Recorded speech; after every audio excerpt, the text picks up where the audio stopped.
Welcome to today's workshop on building VCEditor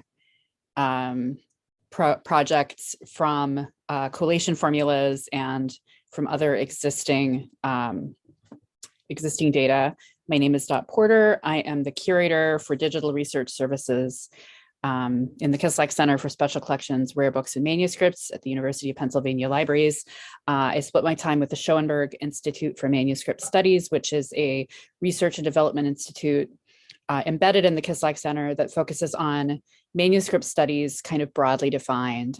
We do a lot of digital work and also a lot of working with the collections. And so VCEditor is a project that I've been working on since I started at Penn about 9 years ago now, that really wants to sort of bridge this gap. And so what we've been doing the first couple of workshops, we had manuscripts at hand, and we built a, we built a diagram looking at the manuscript, and then we went in and looked at the contents, both the textual contents and the drawings and things, and added that on top of the diagram. And then last week we looked at how to ingest images into VCEditor, both by uploading images and by using a IIIF manifest, and then linking those image files to the diagram that we have built. And today we're taking a little bit of a left turn. So really the last three workshops, if you just want to get up and started with VCEditor, that's sort of the basic stuff. I wanted to do a separate workshop on building models from collation formulas. One, because I think it's something that a lot of people are going to be wanting to do, and so I think it's worth talking about, but also because it's a different, although the tool functions the same way, whether you have a book in front of you or whether you're working from a formula, there are specific things that I have discovered in building projects out of formulas that tend to come up again and again. And a lot of it has to do with the uncertainty around formulas, especially if you're working with older ones. They're going to be wrong. This is the thing, like they're going to be wrong. And it might help you to see how I deal with this when I discover that they're wrong. And then another thing I wanted to talk about is every once in a while we get asked, okay, so I have a collection already, and they already have formulas. Is there an easy way? Can I just like automatically load my existing formulas in to VCEditor? And I want to talk a little bit about that question because it sounds like it would be a great approach, but there are a lot of problems with wanting to do that. So I want to sort of start by just tackling that question head on. And then we're going to look at a few examples of building projects with formulas. So I want to actually start by looking back on the past of the VisCol project. So the VisCol project, Visualizing Collation, this is the umbrella project where we came up with what we call the VisCol data model, which is now in version 2.0. And VCEditor is the tool that you use now to build models that adhere to or follow the VCEditor 2.0 data model. But in the earliest days of the project, this would have been like back in 2013, 2014, we actually originally started by thinking about, can we generate, what we wanted to do was actually generate visualizations directly out of collation formulas. This is actually where we started.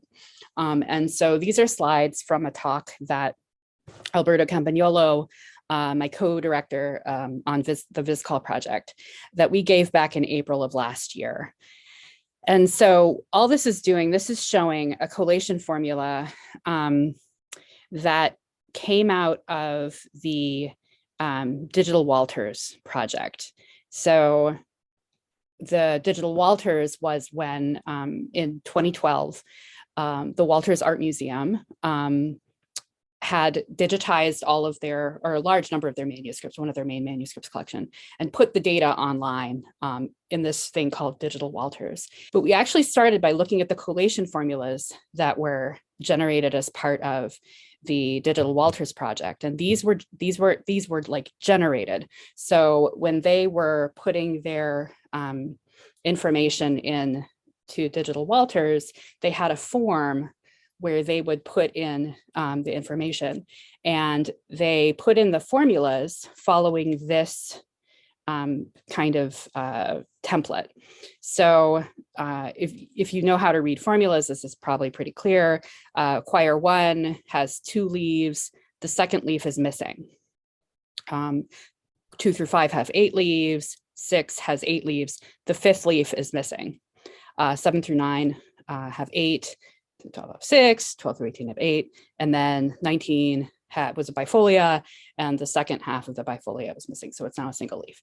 So this was, we knew that we could take all of these formulas and write a script to, to do something, and that it would work because all of the formulas were the same. So we did that. So we wrote, I didn't write it. Doug Emery wrote a script, and we did our first sort of proof of concept, which, if you can see here, would spit out a quire, actually quires, and then every quire has its own quire tag, and you could say how many positions it has. It's how many leaves it has. So this has 2 leaves, but 2 less. That means the second one is less, and then so on, positions, number, that's just a number of leaves, and then 5 is less, and then 2 is less there, and then it would generate SVG, one SVG file for each quire, and there we go. And so this was great. And then we were like, okay, so now let's do the pen manuscripts. The pen manuscripts have, like most catalogs, have, collation formulas that are were written by many, many different people over a long period of time. And they're not consistent. This is the problem. And this is not only a problem within Penn's pen system, but like everywhere. There is no standard for manuscript collation formulas.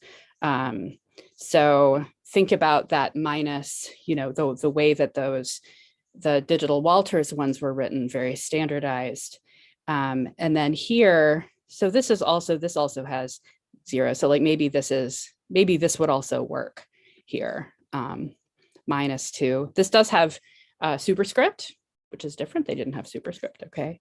I haven't actually gone through all these, so I don't know how. Let's see. This is one. They don't even all have collation formulas for various reasons. So this one is just 1 of 38. Okay. I'm trying to find one that will help me make my point. Maybe instead of looking through Franklin, I'll come over here. So this is a Twitter thread that I wrote not long ago. I'm working for actually scripts to generate collation formulas out of VCEditor. This is something that I want to do that it doesn't do very well now. I don't know how many of you have tried to click the formulas, get me formulas button there. It doesn't work. I'm working on it. So here are some formulas, and these basically emulate formulas that I've seen printed in books. So you have formulas where you have a quire number and then the number of leaves missing in the quire, and then it will say wants. If that's missing, instead of a minus, it will say wants. And this one happens to also list singles. So sometimes you have a single leaf and it's not single because it's been added later, or because there's another leaf that's missing. It's just a single leaf because it was originally a single leaf. And so I wanted something that would do that. But I asked people for feedback, and Lisa Fagan Davis gave me a few. So this is, again, pretty simple, but then this is another formula. This is very descriptive, and it's it would be really complicated to write a script that would automatically take this and do something with it. The amount of work it would take to write, and then here's Anna Dorotheva also replied. And so here are some of them are pretty simple, and some of them I had to ask her how this worked because I didn't know. So the answer is, if you have a lot of formulas that all adhere to the same standard and can be counted on, it would be possible, yes, for you to write a script that would convert them into VisCol XML. You could do that. But you would have to have, in order for it to be worthwhile, you would have to have a whole lot of them, and you would have to be very good at writing that script. I think in most circumstances, it's actually going to be better and more effective to say, okay, let's get a person or people to look at those formulas, put them in VCEditor, see if they work, and I'll explain what I mean by that in a moment, and then take another look at the book if we need to figure that out. And in fact, this is what I'm doing myself at the moment. So I have a fellowship, and it looks like I'm actually going to be going. I was supposed to go 2 years ago to the University of Glasgow to look at their Hunterian manuscripts. And what I want to do is make models for as many of these manuscripts as I can. Well, it turns out that the Hunterian collection has a printed catalog, and the printed catalog has collation formulas in it. Can I zoom? Here we go. I'm going to zoom in. So I spent time over Christmas break to go through this and build models using the formulas that are here. It didn't, once I got into it, it didn't take me long. I also had to figure out, another thing that you have to do is to figure out actually what the formulas are saying. So because there's not a standard, if you're not already familiar with whatever standard is being used locally, it can take a bit to figure out what's going on. Like, I can't remember exactly. There was some very odd thing that was happening in the numbering that I had to go, and I went and read the introduction that just explained what was going on, and that was very helpful. So you need to be prepared to do something like that. But I think in most instances, just doing it by hand, I think because VCEditor works really well. VCEditor is a good tool, and it's pretty user-friendly. So you can see here's my Hunter ones. And what I'm going to do is I'll go to the library in April and sit down with as many of these as I can and compare them there. So let's start. I want to start actually. So before I go on, are there any questions about that? Because I'm just going to jump in and we're going to start building a model from a formula. All right, Megan says good so far. So I'm going to keep going. So I'm going to, and hopefully this will work, because this one has a problem. So we're going to figure out, I don't actually think we'll figure out what the problem is. I just want to show you what it looks like when there's a problem. So this is from Penn, LJS 24. It's a manuscript I like quite a lot. It's a 13th century French medical miscellany. So it's a Latin translation of older, I think, Arabic texts, and it has some nice initials that we might, like illuminated initials that have illustrations of doctors actually doing their work, which is pretty neat. And it has a collation formula that's actually pretty straightforward. So here is the collation formula there. So I'm going to go, oh, there's a question in chat. Hold on. Let's see. This to another, I think that I may have shown it to you very briefly. I know that I had it. I was planning on showing it alongside LJS 101, but then LJS 101 ended up taking up so much more time. So here it is, and there's the manifest, which I'm going to want. So if I pull this out, Will you still be able to see that? No. Okay, you can't see that anymore, but I think that's okay because what I want you to see is the viz call. So we're going to make a new a new collation model, and this should all be LJS 24 medical felony LJS 24. This is all going to be, if you've been here before, this is going to look pretty familiar to you. Let's see, and this is 13th century. All right. So we're going to pre-populate with quires. So,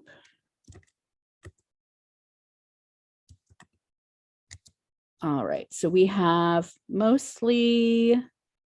it's mostly quires of 12, and there's 14 of them. So I'm going to start by doing 14 of 12. And then I'm going to go through and make the changes here that I can make. So the first one is actually 14.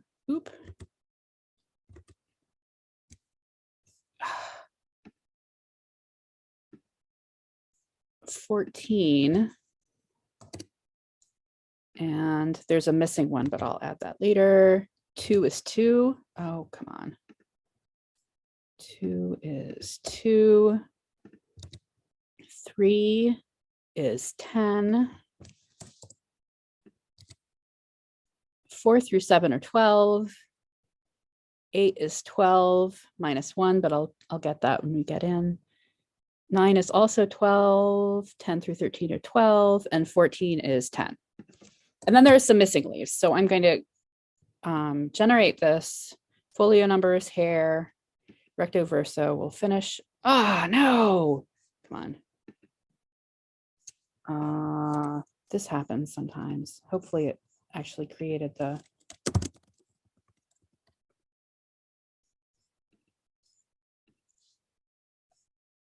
It didn't. Ah, crap. All right. I'm going to.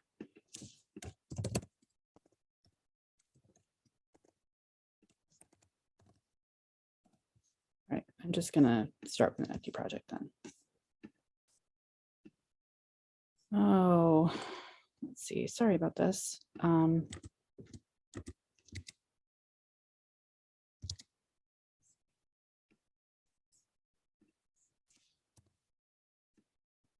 going to do this again. 14, 12, conjoin leaves, submit. All right, so now I have my 12. So this is actually 14. Oh.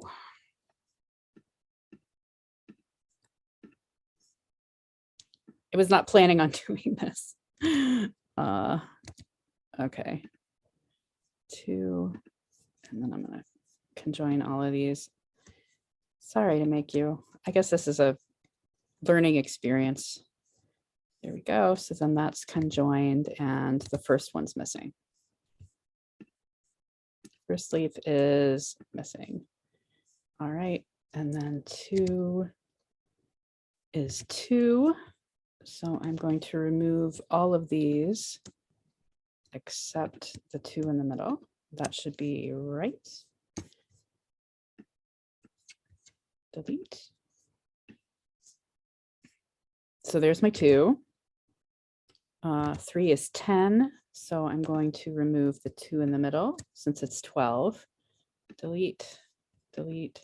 So that's 10. 4 through 7 is 12. 8 is 12. But the first leaf is missing. Okay. 9 is 12, and the second leaf is missing.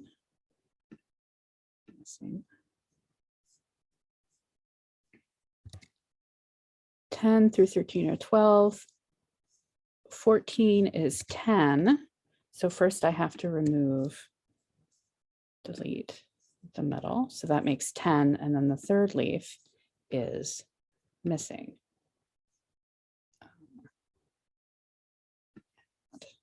Oh, no, I don't want to add. There we go. There's a question in chat.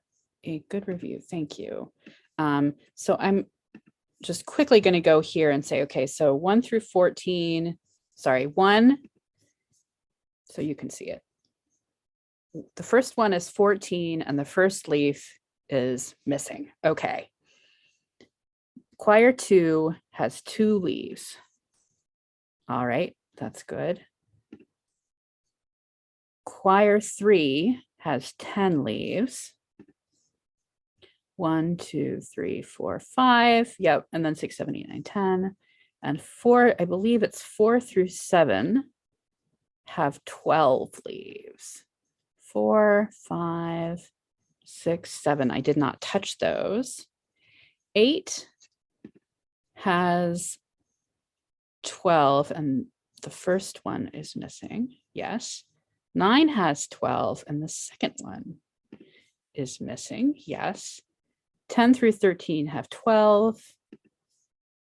And 10 through 13 have 12, and then 14, third is missing. So that should be correct. So now, just a quick look back here. 149. All right. So if I've done it correctly, I should have 149 leaves. So let's see. So I'm going to put in for, and I'm going to double check. It says that many leaves. There's nothing about any kind of weirdness in the counting. So if it was like, you know, folio 130 repeated, that would be important to know because it would throw off my numbering. But it doesn't say anything like that. So I'm just going to select all of the leaves. And so I hit Shift to do that. And then I hit Command. And then I'm going to hit Shift again here. So this is a way that I can number. I can't remember if I showed you this before, but this is a great way to number around leaves that you don't want to number. There. And then Command. And then Shift. So I've selected all of the leaves that I want numbers on, and I'm going to generate folio. Folio numbers start with 1, and I should have 149. And I don't have 149. I have 152. And this happens a lot. So there's something is off. It could be that the formula is wrong. It's often that the formula is wrong. It could be that the numbering in the on the images is wrong, or on the images on the pages is wrong. I don't know. And because I don't have the book with me, you know, there's limited things that I can do to figure this out. Another thing that could be wrong, actually, is I could be misreading the formula. So sometimes when there's a minus, it means that's the number of the leaf in the quire that's missing. It could also mean, actually, there's 1 leaf missing. There's 2 leaves missing. There's 3 leaves missing. Maybe that's what's happening. Maybe I'm just misinterpreting, and there's nothing here that tells me what that, you know, what exactly the formula is saying. So what I could do is I could go in and say, okay, I could remove some more leaves and then recount it and see. But if I did that, let's see, if we assume that this means 2 and this means 3, that means there's 1 more leaf missing here and 2 more leaves missing here. So that would be -3. So I can come here. Okay. All right. 152, 151, 150. That leaves us with 149, which is correct. 149 is the number of leaves that we're expecting to have in this manuscript. So I can say, yes, okay, that's great. However, this is now no longer telling me what leaves are missing. I don't know which the leaves are missing. I don't know if 2 is missing. It's just that there are 2 leaves missing. It could be they're from the end of the quire. It could be that they're from somewhere else. So I'm not actually going to take the time to do this because I think at this point we're like, this is going to be a bit of a slog. What I'm going to sort of show you. Okay, so let's assume that there's some leaves missing often in the last quire. Leaves are missing at the end. So I am going to go ahead and do this and say, okay, these are missing here. Actually, I'm going to grab this one too, is what I'm going to do. I'm making assumptions now based on what I know about how manuscripts work. I'm going to say, let's start by assuming that the missing leaves are at the end of the quires. We can start there. And then we're going to do a little bit of kind of research. Now, if you had access to this manuscript, if you actually had it, like if I was in the library, I'm at home right now, but if I was in the library, I could go and get this book off the shelf and take a look. And, you know, see, did I do that right? I think that's right. Quire 9 had -2, right? Quire 9 had -2. Okay, so, but if I don't, what I can do instead, oh, I pulled that out already, is I'm gonna grab the manifest because remember, one of the things we can do, because it's IIIF, we have IIIF. If you didn't have IIIF, you could download the images, and we're going to quickly come over here and submit this and map the images. Oh, crumbs, I forgot which you're going to have to work around the missing leaves. Let's see, maybe I can take the time to do that. I'm just opening this up again so I can see which leaves are missing. So L1, I don't want. L1 through L74. I want. So I don't want to map images to these missing leaves. So 74, got it. So I hit my shift key and I've grabbed all of those. 74. And then 76 through 96. I'll redo the numbering in a bit. 76 through 96. 76. Oh no, that was my bad. I should have hit the right. So grab that, and then gotta remember to hit command. Command, grab 76 through 96, hit my shift key, 96, and then 99 through 153, and that should get them all. 99, command key through 153. 153, got my shift key, move all those to mapping. Oh,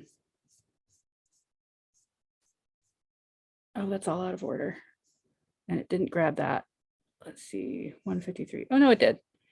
Okay, is that out of order? It's not out of order. Oh, perfect. Okay. No, it's not perfect. What on earth? I don't know what just happened. I don't know if I've actually done it that way before. Well, I'm not going to take the time to move all of that around, actually. But what I will do is explain why I'm doing this. So I'm going to map all of that because I got the numbers right. It will allow me to submit the mapping. Remember, if I have too many images or not enough leaves, it wouldn't let me do this. This just means I counted correctly, which is great. A lot of success with VCEditor, sort of learning how to count correctly. Okay, so now we're here, and now we have the images attached.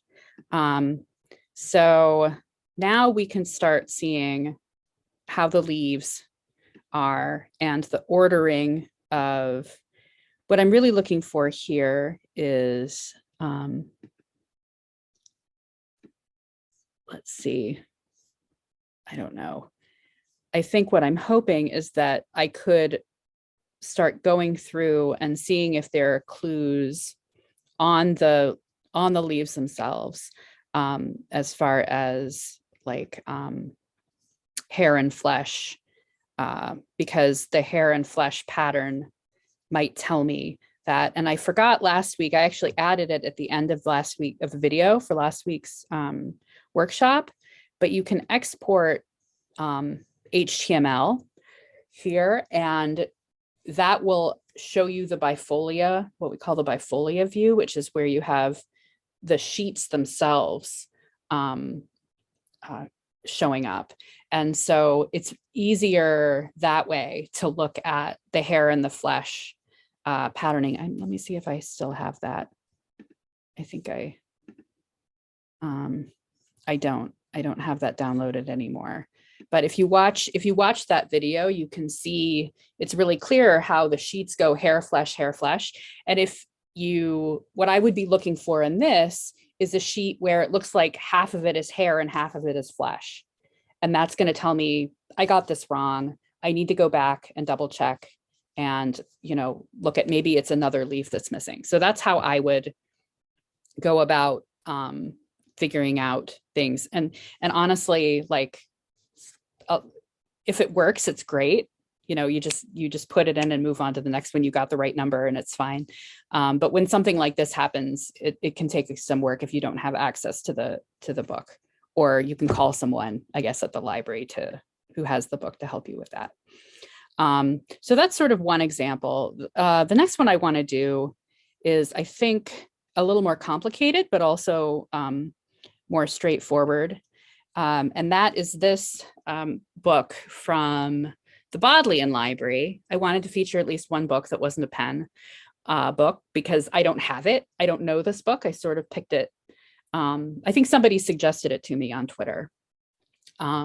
It is pretty neat. It's 14th century.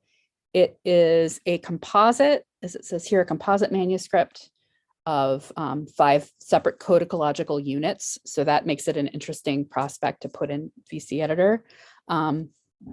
So then it lists out the quires and how they're different. It has, works by 3 different authors. And then there's a nice, the record is great because it gives me so much information, right? It gives me this information about the codicological structure. It gives me information about the contents and how they relate to the structure.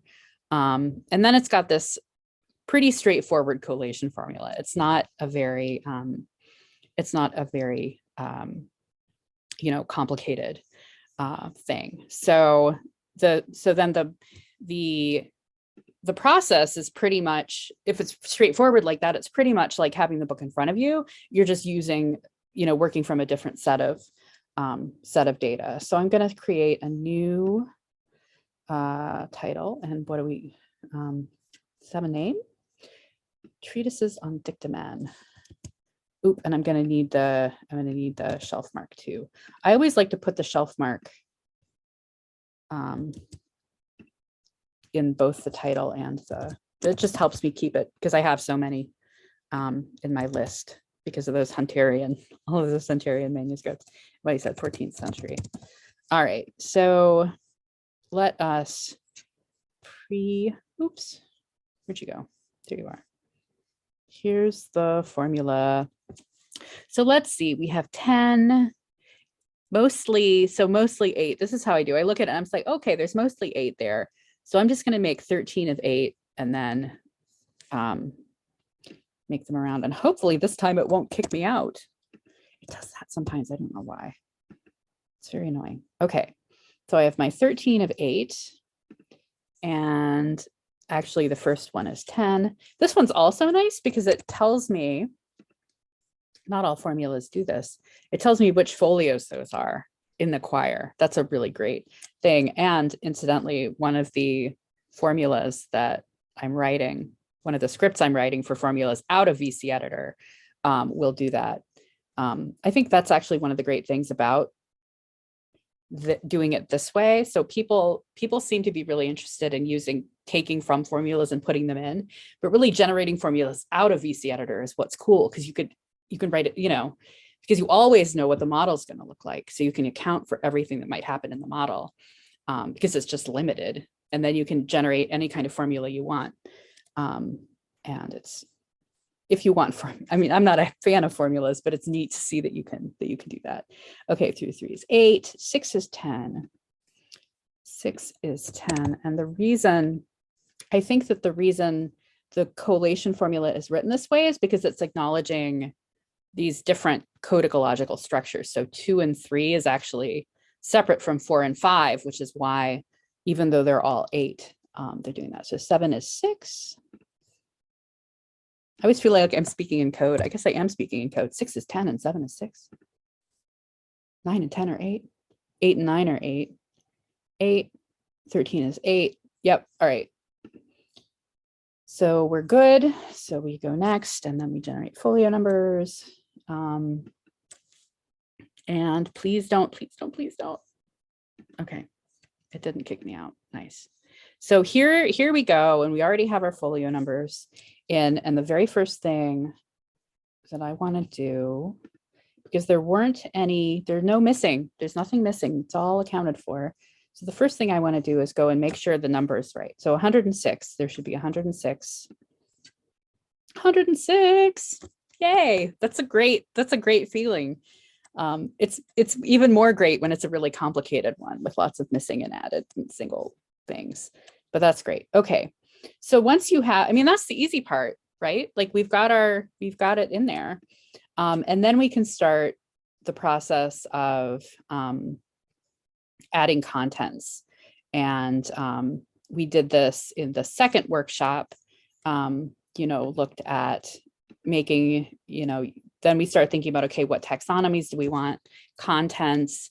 This also has part A, these different codicological parts. So part A and part B, part C and part D.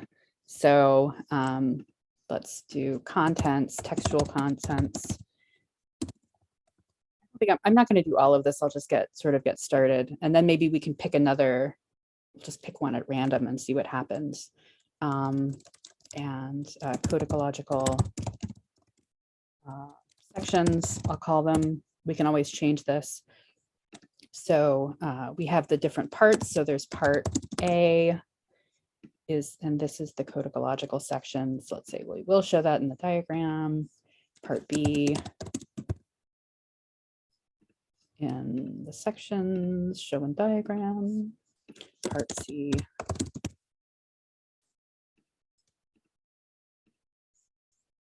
And I think they said part D. They said there were 5 of them, so there should be, I'm going to double check. Part E, yep, there is a part E. Part E in that codicological sections. And then we could do the same with the textual parts, and then I'll go ahead and do this. Since the parts align with quires, we can put that on the quire instead of on the leaf level. So this is just a decision that I'm making. You could also put them on the leaf level if you want. So part A is through 10. So that's just the first quire. So we'll say, all right, there's part A. It's just that first quire. And then actually I'm going to move up here because I believe, yep, composite manuscripts. Quire size 1 is from 2 and 3. So 2 and 3 is part B. Attach. And then what's next? 4 through 8 is going to be part C.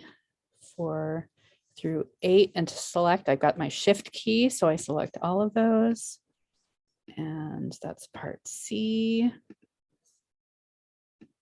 And then 1 and 3, 4 and 8, ruling pattern from quire 9 to 10. So quire 9. All right, that's actually confusing me even more. So I want part B, part C. Let's see, part B is through 26 verso. Let's make sure I got that. Part B was through 26 verso. Part C is 74 verso. So this is also part C.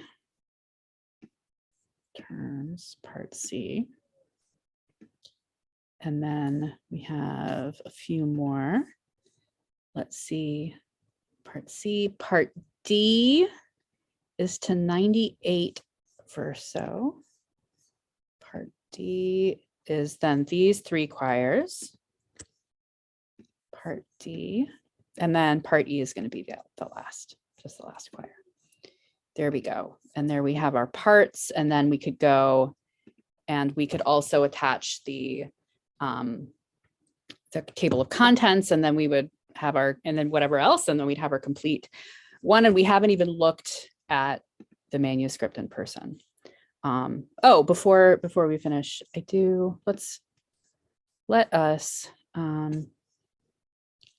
grab that manifest. Can I just copy the link? Let's see. This should not be hard. Upload the manifest. Add. Map images.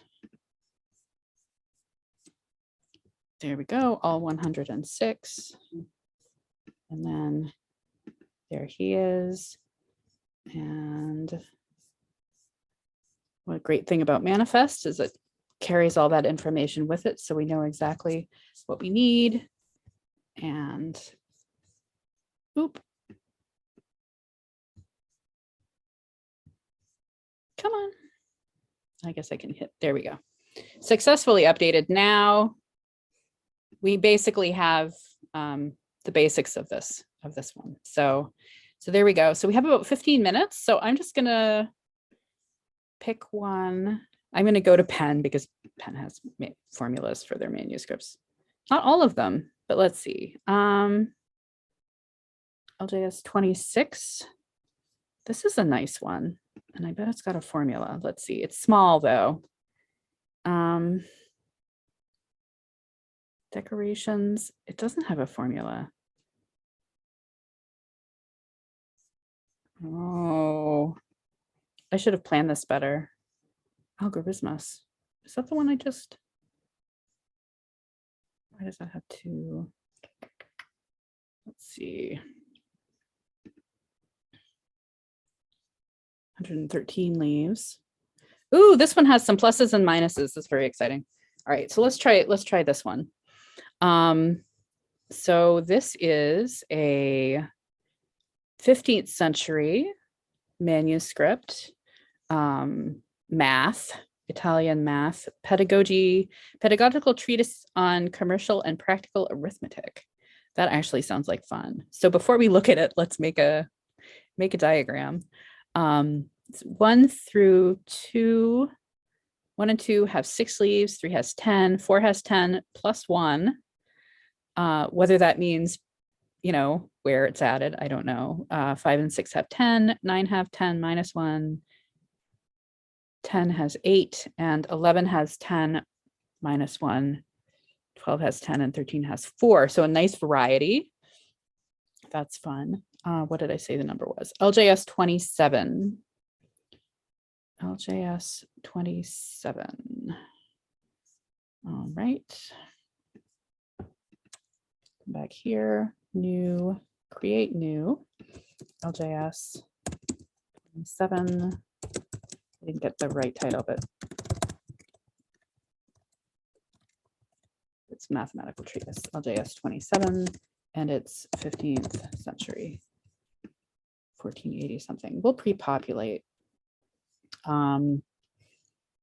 It has 13 quires, and I'm going to say that most of them have 10.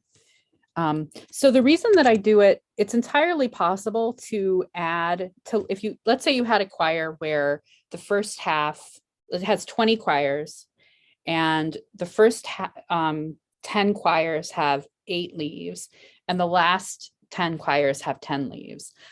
It would be possible and fine for you to actually add, I'll do it here, to add like a number of them with a number of leaves. Oh, I've already made these, so maybe I won't do this. But let's say there was another one that had 8 leaves. You just add this and it adds it on, so you can actually build it that way. which in my example, it's 20 with 10 and 10, that's pretty simple. But let's say you had one where you have 3 quires of 8, followed by a quire of 6, followed by a quire of 4, and then several, like 15 quires of 8, quire of 4, quire of 4. It can get hard to keep track. So what I tend to do is I look at them and I say, how many total quires? What's the most common number? And then I create that, and then I come in and make my changes. And that way I know that I have the right number, because sometimes I've tried it the other way and I end up with the wrong number of quires, and then I have to figure out where I went wrong. And I don't like doing that. So I think this is a good way to do it. So 1 and 2, 1 and 2 are 6. And 3 and 4 are 10, 5 through 8 are 10, 9 is also 10, 10 is 8. So 10 is 8. 11 is 10, 12 is 10, 13 is 4. Okay, 13 is 4. Oh, and this is the one I made, so I'm going to delete that. So now I have 13, and that's correct. So I say next, and I'm just taking that. Please don't. All right. So now we have our mathematical treatise. All right, couple questions. And when you make your adjustments, you work from the center of the quires rather than the outer folios. The adjustments, so I'm making the adjustments now. So I make the adjustments here. And I essentially, so the reason that I do it the way that I do it, let's see. So 1 and 2 of 6, but I have 10. Oh no, that's right. 2 is 6, 10. So let's say that this was a quire of 10 and I wanted it to be a quire of 6.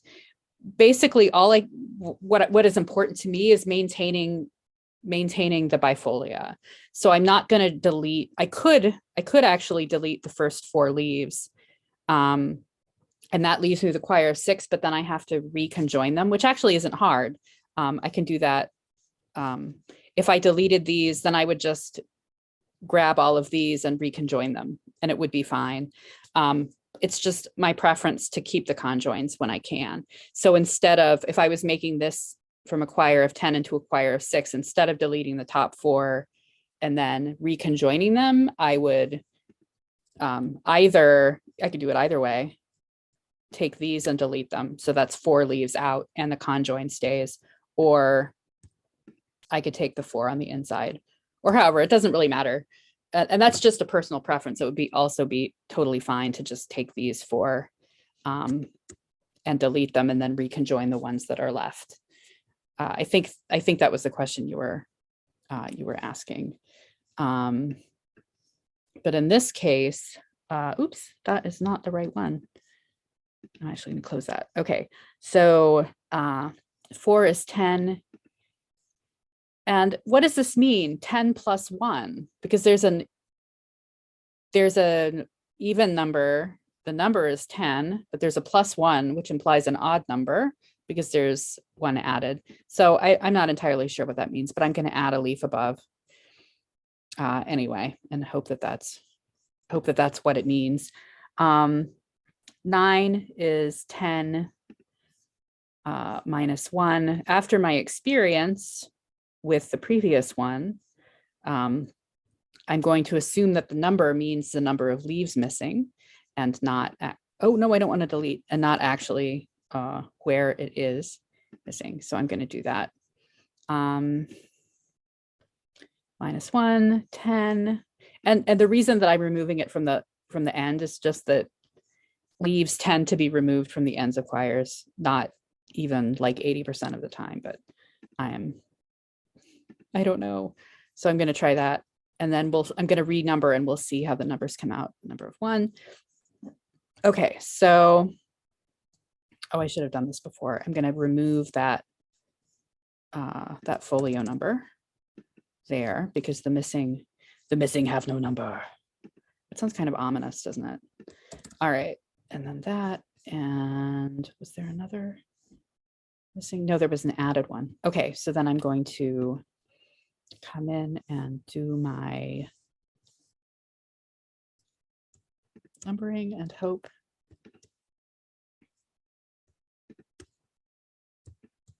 it works. And then generate folio number, folio numbers. All right, so 113. So does this have 113? It does. It has 113 leaves. That's great. I still don't know exactly about these plus ones and minus ones because it's not, again, that's not something that is clear in the formula. And that's one of the things that why I prefer kind of VisCol or, VCEditor to formulas, because you can see it. So again, if you didn't have access to the book, what you probably want to do now is upload the images, probably export. It would be helpful also to export the HTML so you can see, those Bifolia layout and see if you have issues with hair and flesh. Obviously, if you're working with a paper manuscript, I mean, the paper might still be helpful, but less, hair and flesh can be really distinctive when you're looking at that. So we just have a couple more minutes, and that was pretty much everything that I wanted to cover, just showing you some of the issues that you can see when you're working from formulas specifically. So if there are any more questions, I'm really happy to answer them. Oh, say more about exports. Sure. So there are, as you can see, there are actually a number of different options for export. There are two ways to export the data, sort of the raw data, JSON and VisCol XML. VisCol XML is sort of I guess I could call it the native data format. So when I think about the VisCol data model, I'm thinking about this XML model. JSON is the format that VCEditor uses internally.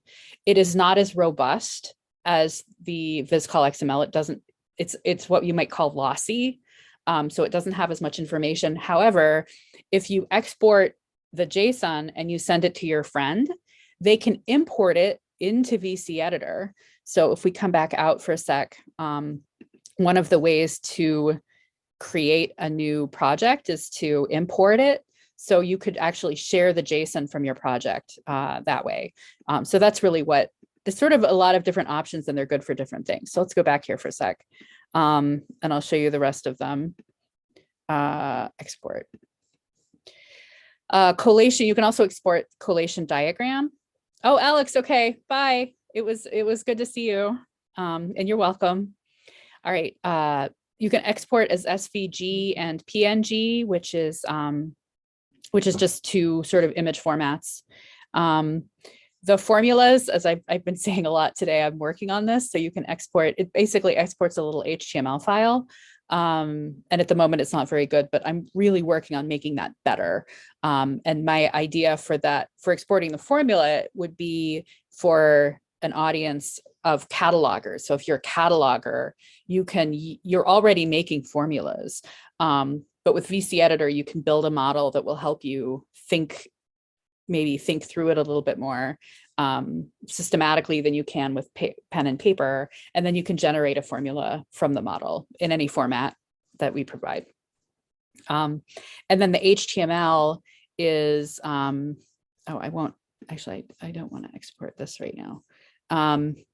But the HTML is the view that gives you what we call Bifolia View. And this is where if you have like a quire of 8, you can actually see one verso and 8 recto, which are physically attached to each other. And so this is when I'm talking about seeing the hair and flesh patterns. Like if 8 verso and 1 recto are side by side and one of them is hair and the other one is flesh, that obviously can't be the same physical sheet. And if it says that they're the same physical sheet in in your diagram, you have work to do to figure out what's going on there. Although I have to say, we're hoping in the next few weeks to get that Bifolia view as part of the VCEditor view. So you wouldn't have to export that anymore, but for now you do. And those are all of the exports. You can also share, which is essentially a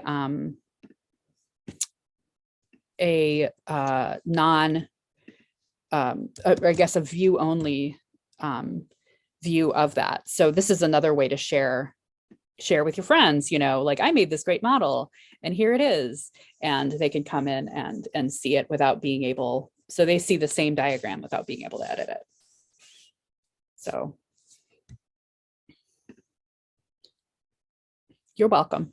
All right, and now it's past, so I'm going to let you all go. Thank you all for coming, and I really hope this was helpful. And I will be posting this to YouTube. I'm on Twitter. I have an email address, dorp@upenn.edu, so don't hesitate to contact me if you need help. And I'm really happy to do with this. You're welcome. So I will see you all later. Bye.